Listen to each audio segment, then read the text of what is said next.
ಕಳೆದ 26 ಫೆಬ್ರವರಿ 25ರಂದು ನಮ್ಮ ಪೊಲೀಸ್ ಠಾಣೆಗೆ ಒಂದು ಮಾಹಿತಿ ಬರುತ್ತೆ. ಕಟ್ಕೋಳ ಹತ್ರ ಒಂದು ರಸ್ತೆ ಅಪಘಾತ ಆಗಿದೆ ಅಂತ ಹೇಳಿ ತಕ್ಷಣ ನಮ್ಮ ಪೊಲೀಸರಲ್ಲಿ ಹೋಗ್ತಾರೆ.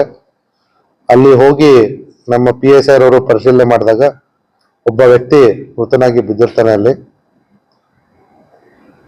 ಅವನ ಮೈ ಮೇಲೆ ಇರ್ತಕ್ಕಂಥ ಗಾಯಗಳು ಸ್ವಲ್ಪ ಸಂಶಯಾಸ್ಪದ ಕಾಣಿಸ್ತವೆ. ತಕ್ಷಣ ನಮ್ಮ ಇನ್ಸ್ಪೆಕ್ಟರ್ ಮತ್ತೆ DSPಗೆ ಕರೆ ಮಾಡಿ ಹೇಳ್ತಾರೆ, ಇದು ಸ್ವಲ್ಪ ನಮ್ಗೆ ಡೌಟ್ಫುಲ್ ಇದೆ ಅಂತ ಹೇಳಿ. ನಮ್ಮ ಇನ್ಸ್ಪೆಕ್ಟರ್ ಮತ್ತೆ DSPಗಳು ಕೂಡ ಅಲ್ಲಿ ಹೋಗಿ ನೋಡ್ಲಾಗಿ ಅವ್ರಿಗೂ ಕೂಡ ಇದು ರಸ್ತೆ ಅಪಘಾತ ಅಲ್ಲ ಅನ್ನುವಂಥದ್ದು ಮೇಲ್ನೋಟಕ್ಕೆ ಗೊತ್ತಾಗುತ್ತೆ. ಮತ್ತೆ ಮೃತ ಯಾರು ಅಂತ ವಿಚಾರಣೆ ಮಾಡಿದಾಗ ಅಲ್ಲೇ ಕಟ್ಕೋಳ ಗ್ರಾಮದ ಸಣ್ಣ ರಾಮಪ್ಪ ಬಸವಣ್ಣಪ್ಪ ಅತ್ತಾರ್ ಅನ್ನುವಂಥ ವ್ಯಕ್ತಿ ಅಂತ ಗೊತ್ತಾಗುತ್ತೆ. ಸುಮಾರು 65 ವರ್ಷದ ವ್ಯಕ್ತಿ. ಅವರ ಕುಟುಂಬದವರನ್ನ ಸಂಪರ್ಕಿಸಿ ಈ ರೀತಿ ನಮಗೆ ಸಂಶಯ ಇದೆ ಅಂತ ಹೇಳಾಗಿ ಅವರ ಮಗ ಕೂಡ ಅದೇ ಸಂಶಯ ವ್ಯಕ್ತಪಡಿಸಿ ನಮ್ಮ ಊರಿನಲ್ಲಿರ್ತಕ್ಕಂಥ ಶಂಕರ್ ಜಾಧವ್ ಇವ್ರ ಜೊತೆ ನಮ್ದು ಒಂದು ಜಮೀನು ವಿಚಾರದಲ್ಲಿ ವ್ಯಾಜ್ಯ ಇತ್ತು, ಹಾಗಾಗಿ ಇವರೇ ಮಾಡಿರ್ಬೋದು ಅನ್ನೋಂಥ ಒಂದು ಕಂಪ್ಲೇಂಟ್ ಅನ್ನ ಕೊಡ್ತಾರೆ. ಹಾಗಾಗಿ ನಾವು ಒಂದು ಕೊಲೆ ಪ್ರಕರಣ ದಾಖಲೆ ಮಾಡ್ಕೋತೀವಿ. ಅವತ್ತಿನ ದಿವಸನೇ ಇವರು ಸಂಶಯ ವ್ಯಕ್ತಪಡಿಸಿರ್ತಕ್ಕಂಥ ಶಂಕರ್ ಜಾಧವ್ ಅವರಿಗೆ ಪೊಲೀಸ್ ನೋಟಿಸ್ ಕೊಟ್ಟು ಕರೆತಂದು ವಿಚಾರಣೆ ಮಾಡಲಾಗಿ ಅವನಿಗೂ ಈ ಪ್ರಕರಣಕ್ಕೂ ನನಗೂ ಸಂಬಂಧ ಇಲ್ಲ ಅನ್ನೋ ರೀತಿಯಲ್ಲಿ ಹೇಳ್ತಾರೆ. ಸೊ ಹಾಗಾಗಿ ನಮ್ಮ ಪೊಲೀಸರು ಒಂದು ಬೇರೆ ಒಂದು ಆಯಾಮದಲ್ಲಿ ತನಿಖೆ ನಡೆಸಿದಾಗಲೂ ಕೂಡ ಆ ವ್ಯಕ್ತಿ ಆ ಕೊಲೆ ಪ್ರಕರಣ ಅಥವಾ ಮರಣದ ಸಂದರ್ಭದಲ್ಲಿ ಅಲ್ಲಿ ಇರದೇ ಇರೋದಂಥದ್ದು ಕನ್ಫರ್ಮ್ ಆಗುತ್ತೆ. ಹಾಗಾಗಿ ಅವನಿಗೆ ಮತ್ತೆ ನೋಟಿಸ್ ಕೊಟ್ಟು ಕಳಿಸಿರ್ತಾರೆ.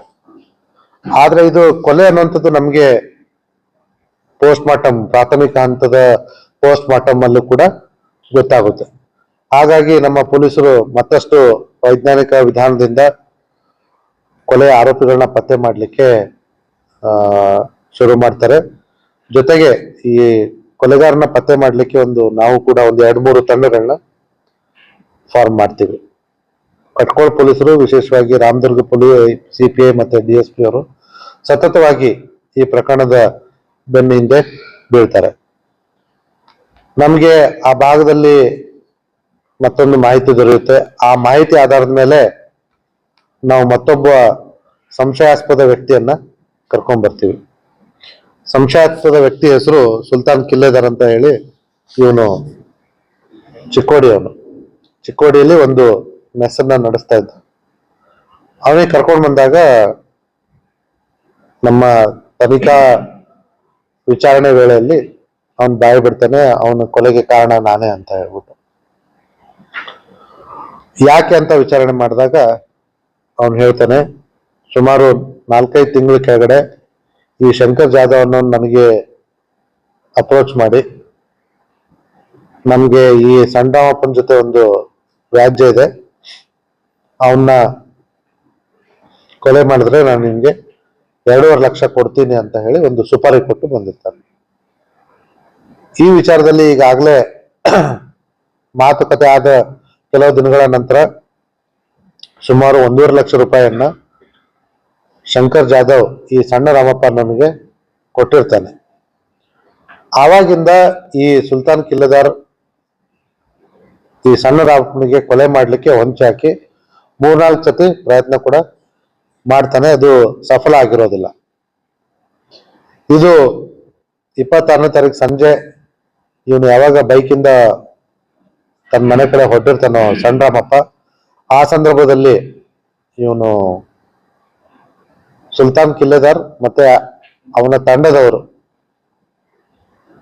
ಈಗಾಗ್ಲೂ ನಾವು ಸುಲ್ತಾನ್, ರಾಹುಲ್ ಮತ್ತೆ ಟಿಪ್ಪು ಮುಜಾವರ್, ಈ 3 ಜನರು ಅವ್ರ ಗಾಡಿಯಲ್ಲಿ ಇರ್ತಾರೆ. ಮತ್ತೊಬ್ಬ ವ್ಯಕ್ತಿ ಕೂಡ ಅದರಲ್ಲಿ ಇದ್ದಾನೆ ಅಂತ ಹೇಳ್ತಾರೆ. ನಾವು ಅದನ್ನ ಪರಿಶೀಲನೆ ಮಾಡ್ತಾ ಇದೀವಿ. ಮತ್ತೆ ಶಂಕರ್ ಜಾಧವ್ ಇಷ್ಟನ್ನ ಅರೆಸ್ಟ್ ಮಾಡಿದೀವಿ. ಇವ್ರು 3 ಜನ ಗಾಡಿಯಲ್ಲಿ ಒಂದು ಮಾರುತಿ ಓಮ್ನಿ ವ್ಯಾನ್ ಅಲ್ಲಿ ಬಂದು ಇವನ ಬೈಕಿಗೆ ಡಿಕ್ಕಿ ಮಾಡಿಸಿ ಮತ್ತೆ ಅವನ ಮೇಲೆ ಹಲ್ಲೆ ಮಾಡಿ ಅವನ ಪ್ರಾಣ ಅಂತ್ಯ ಆಗೋ ರೀತಿಯಲ್ಲಿ ಮಾಡಿ ಅಲ್ಲಿಂದ ತಪ್ಪಿಸ್ಕೊಂಡು ಹೋಗಿರ್ತಾರೆ. ನಮ್ಮ ಕಟ್ಕೋಳ ಪೊಲೀಸರು, ರಾಮದುರ್ಗ ಪೊಲೀಸರು ಇದನ್ನ ಬೆನ್ ಬಿಡದೆ ಮೂಲತಃ ಏನು ಒಂದು ಯಾವುದೇ ಕ್ಲೂ ಇಲ್ಲದೆ ಇರತಕ್ಕಂಥ ಪ್ರಕರಣವನ್ನ ಸುಪಾರಿ ಕೊಲೆಯನ್ನ ಪತ್ತೆ ಹಚ್ಚಿದ್ದಾರೆ. ಅವರಿಗೆ ಅಭಿನಂದನೆಗಳು.